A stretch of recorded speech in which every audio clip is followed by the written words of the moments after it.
Olá, a partir de agora você é nosso convidado a acompanhar uma conversa com a senadora Ione Guimarães. Ela que, suplente, ocupa a cadeira da senadora Lúcia Vânia. Médica de formação, conversa conosco sobre uma proposta de alteração de uma PEC sobre a laqueadura. E vamos falar também um pouquinho sobre a questão da saúde. Senadora, agradeço a sua presença aqui no nosso programa. Fala para nós dessa proposta de alteração da PEC da laqueadura. A importância de se fazer essas alterações, na verdade, tem como foco a desburocratização da laqueadura no Brasil. Há um anseio da população nacional em relação à saúde. As pesquisas mostraram que o principal pedido que a população brasileira tinha aos candidatos dessa eleição era primeiro saúde, depois segurança e em terceiro lugar educação. Então, a laqueadura é uma das coisas que angustia muito a nossa população feminina, né? As nossas mulheres se sentem com uma dificuldade enorme de chegar até a laqueadura.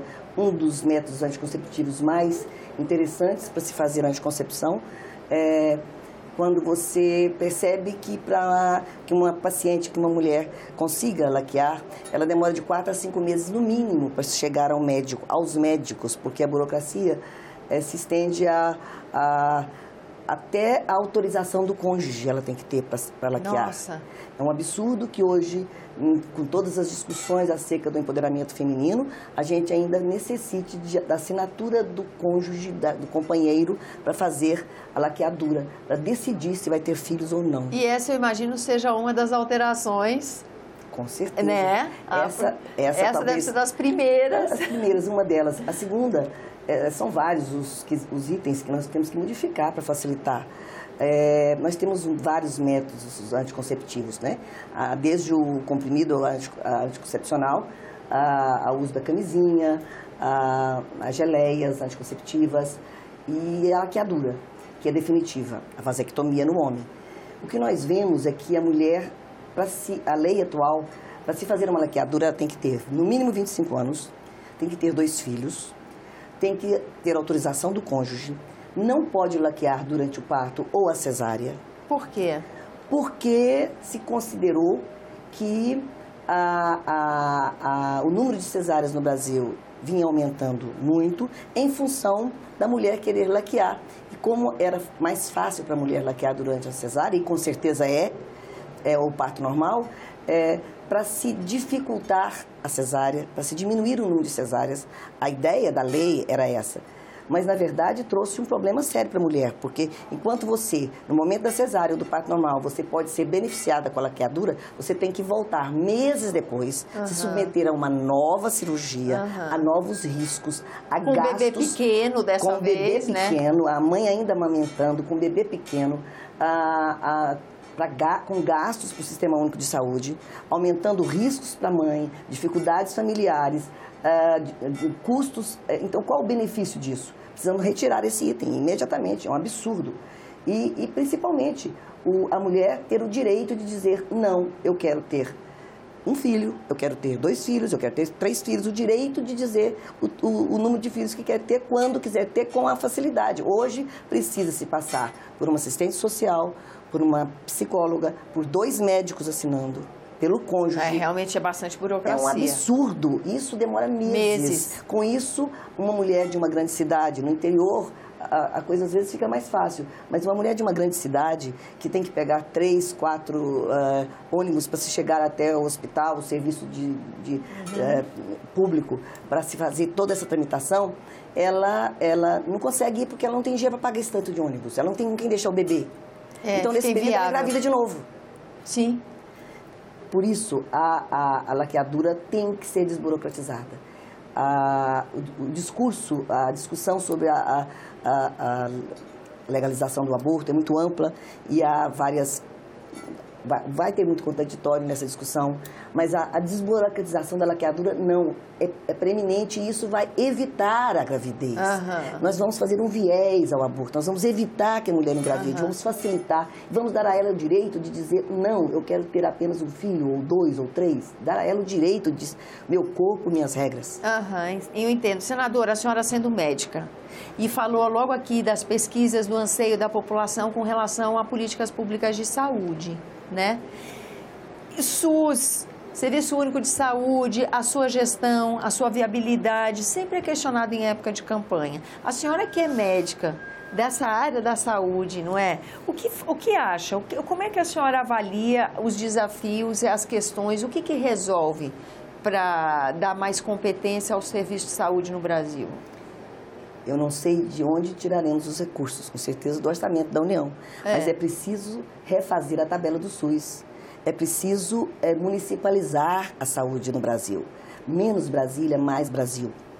Nós precisamos levar a saúde para os pequenos centros regionais. Nós temos várias regionais do Sistema Único de Saúde no Brasil, em que 10, 15 municípios se juntam numa cidade um pouco maior, se fazem pactuação para municipalizar a saúde naquele local. E isso é um bom resultado? Excelente resultado. Funciona assim no SAMU, no Sistema de Saúde do SAMU, né, de emergência. Nós descentralizando, tirando a necessidade do paciente ir à ambulância, andar 200, 300, 500 quilômetros em estados como Amazonas, Pará, até chegar a uma cidade, uma capital, uma cidade maior, nós vamos resolver, pelo menos a saúde básica já está sendo resolvida, mas a média complexidade tem que ser resolvida nos municípios. Não dá para deslocar a pessoa em nome de uma coisa... É ambulancioterapia, isso é um absurdo. Nós temos que municipalizar a média complexidade. E o SUS, a tabela do SUS é um absurdo que se vê. Desde 1995 até 2015, a tabela do SUS aumentou 93%.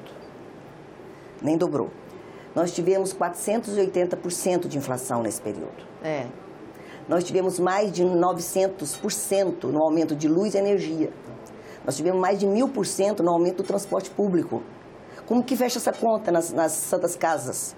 Por que as nossas santas casas estão fechando? Não é má gestão, não é corrupção, não é só corrupção, não é só má gestão.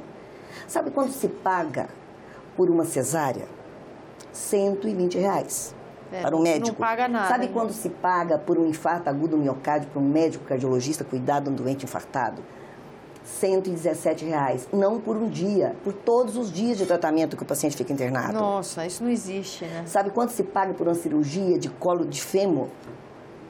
R$170 para o cirurgião. Gente, um professor particular que ajude seu filho no final de bimestre, uma coisa assim, é muito maior não é? Como que essa tabela pode fechar a conta? Qual médico quer trabalhar pelo SUS?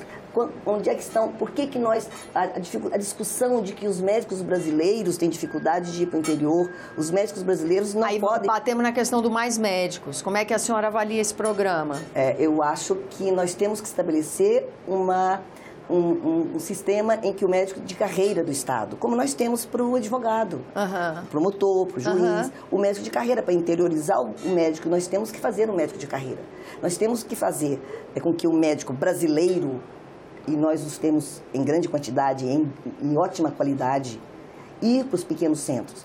Como que você coloca um médico brasileiro, ou qualquer outro médico, para uma cidade onde não tem laboratório, nem raio-x, apenas um estetoscópio, um aparelho, um estímulo manotômetro de pressão? Como é que nós vamos fixar esse médico lá? Como que um médico, um cardiologista vai para um interior onde não tem um eletrocardiógrafo? É um mínimo, é um básico de média complexidade que tem que interiorizar. O SUS tem que mudar a forma. Não é o médico o grande culpado, e nunca foi.